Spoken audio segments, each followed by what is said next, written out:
Hello students, today I am going to explain about physical and chemical properties of amides. So let's start now. सबसे पहले हम physical properties of amides पढ़ते हैं. इसमें हम सब ऑर्डर को पढ़ते हैं. तो इथेनामाइड जो अमाइड फैमिली का मेंबर है उसकी स्मेल माइस की तरह होती है because of an impurities present in ethenamide known as N-methyl ethenamide. Ethenamide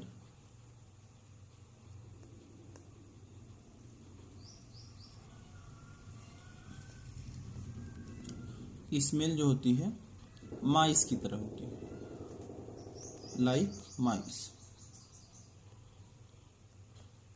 because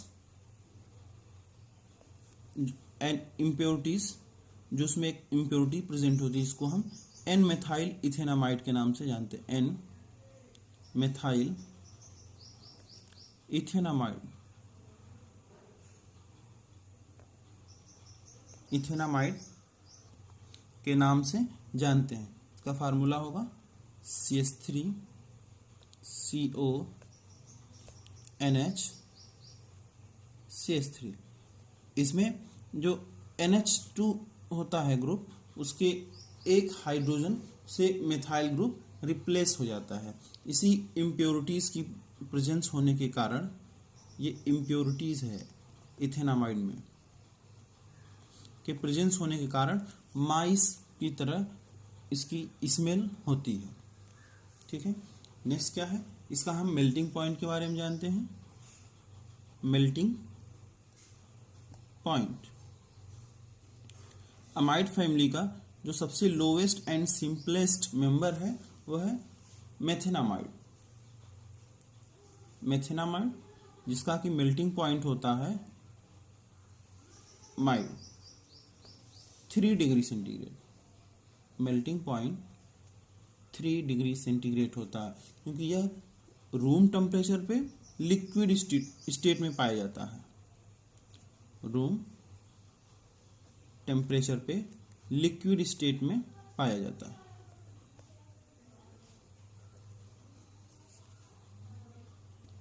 जबकि जो हायर मेंबर ऑफ अमाइड्स हैं या अदर अमाइड्स फैमिली के जो मेंबर्स हैं वो सॉलिड स्टेट में पाए जाते हैं, जैसे कि इथेनामाइड. इथेनामाइड यह डेलिक्विसेंट क्रिस्टल के फॉर्म में पाया जाता है.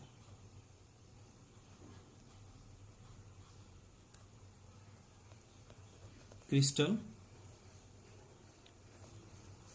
फॉर्म में पाया जाता है जिसका कि मेल्टिंग पॉइंट 82 डिग्री सेंटीग्रेड होता है.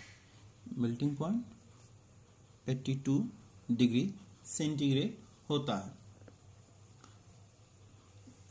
जो एमाइड्स जिनकी मेल्टिंग पॉइंट हाई होती है वो डिपेंड करती है size of molecule due to the formation of hydrogen bond, क्योंकि हाइड्रोजन बॉन्ड अधिक से अधिक पाए जाएंगे जिसकी वजह से मेल्टिंग पॉइंट उनका इंक्रीज होता है.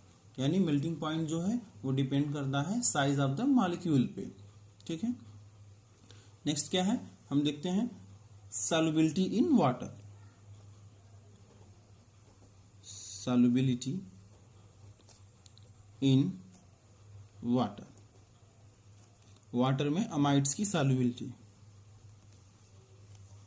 जो स्मॉलर एमाइड होते हैं वो बहुत ही आसानी के साथ सॉल्युबलाइज्ड हो जाते हैं वाटर में. Smaller amides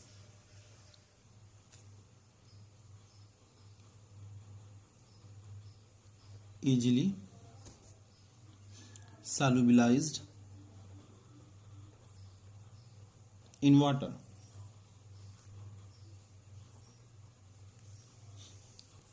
They are able to form hydrogen bond with water molecule, क्योंकि वो वाटर मॉलिक्यूल के साथ हाइड्रोजन बनाने में सक्षम होते हैं. ठीक है. मिक्सिंग से पहले, बिफोर मिक्सिंग एनर्जी की आवश्यकता होती है क्योंकि हाइड्रोजन बॉन्ड जो वाटर मॉलिक्यूल में है उसको ब्रेक करने के लिए। But again enough energy is release during formation of new hydrogen bond, यानी जब हम अमाइड्स को वाटर में मिक्स करते हैं तो पहले हाइड्रोजन बॉन्ड जो वाटर के मॉलिक्यूल के हैं वो क्या होते हैं, ब्रेक होते हैं, तो हमें एनर्जी की आवश्यकता होती है, required to break hydrogen bond, यानी एनर्जी की आवश्यकता होती है। लेकिन अगेन एनफ एनर्जी रिलीज होती है जब नए हाइड्रोजन बॉन्ड का फॉर्मेशन होता है। नेक्स्ट हम पढ़ेंगे केमिकल प्रॉपर्टीज ऑफ अमाइड्स। इसमें फर्स्ट है हाइड्रोलिसिस। जब हम अमाइड्स को हीट करते हैं प्रोलॉन्ग ड्यूरेशन के लिए एसिड या एल्कलाइन सोल्यूशन में, एक्वस एसिड या एल्कलाइन सोल्यूशन में, जिससे कि अमाइड्स का हाइड्रोलिसिस हो जाता है। रिएक्शन देखिए, एसिड अमाइड लेते हैं CH3 C double bond O NH2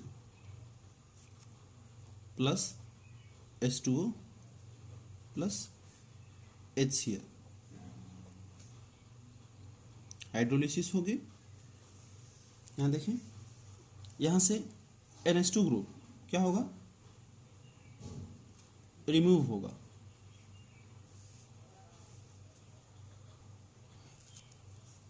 NH2 remove होगा, H2O है तो H और OH, तो OH यहाँ करके यहाँ पर जुड़ जाएगा, जिससे कि हमें एसिटिक एसिड प्राप्त होगा।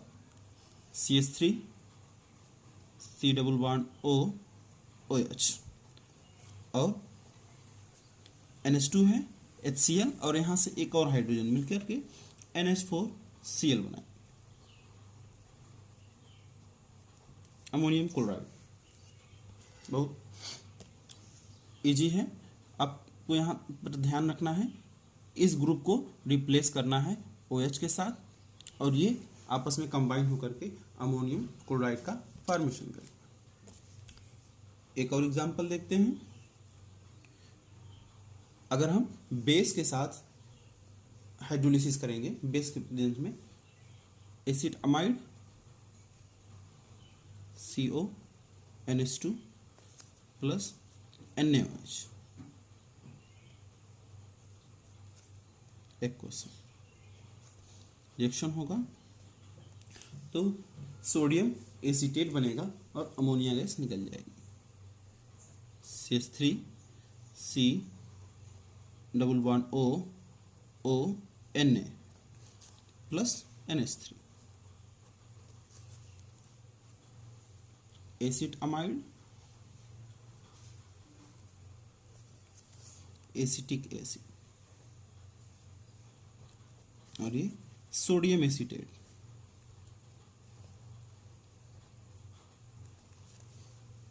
नेक्स्ट रिएक्शन है reaction with nitrous acid. Nitrous acid का फार्मूला होता है HNO2। अब हम नाइट्रस एसिड के साथ रिएक्शन कराएंगे अमाइड्स का। देखिए C double bond O NH2 plus nitrous acid, इसको हम इस प्रकार से भी लिख सकते हैं N double bond O OH HNO2, ठीक है। रिएक्शन होगा, यहाँ पर देखें नाइट्रोजन निकल जाएगा और ये H2O OH आकर के यहाँ पर अटैच होगा, जिससे कि कार्बोक्सिलिक एसिड बनेगा और C double bond O OH carboxylic acid plus nitrogen plus H2O। Next reaction देख लेते हैं, एक और एग्जांपल प्रोपेनोमाइड लेते हैं CH3 CH2 C double bond O NH2 plus nitrous acid, reaction होगा प्रोपेनोइक एसिड बनेगा CH3 CH2 C double bond O OH plus nitrogen plus H2O,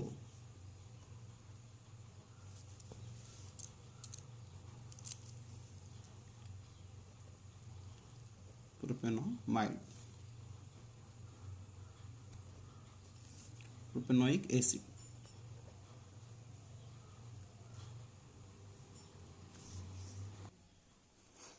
प्रोपेनोमाइड जब नाइट्रस एसिड से रिएक्ट किया तो प्रोपेनोइक एसिड बना, नाइट्रस एसिड। अब हम next reaction पढ़ेंगे रिडक्शन।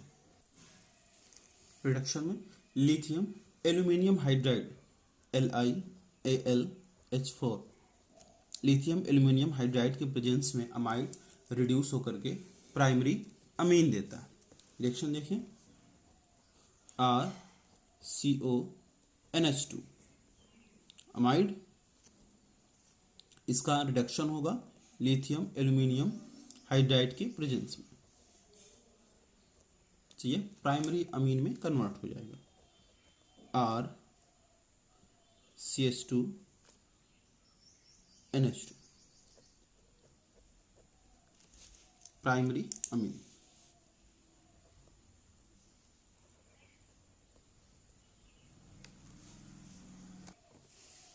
नेक्स्ट रिएक्शन है dehydration with phosphorus pentoxide.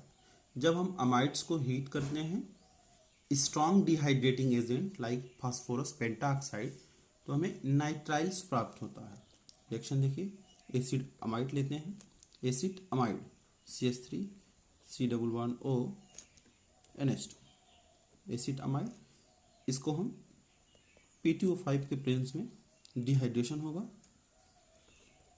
P2O5, यहाँ से वाटर का मॉलिक्यूल बाहर निकलेगा H2 और O, जिससे कि हमें नाइट्राइल्स प्राप्त होगा CH3 C++N, इसको हम मेथाइल साइनाइड भी बोलते हैं।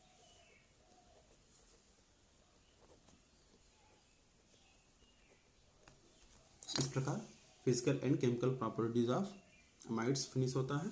नेक्स्ट वीडियो में हम एस्टर, जो another derivative of carboxylic acid है, उसको हम कवर करेंगे।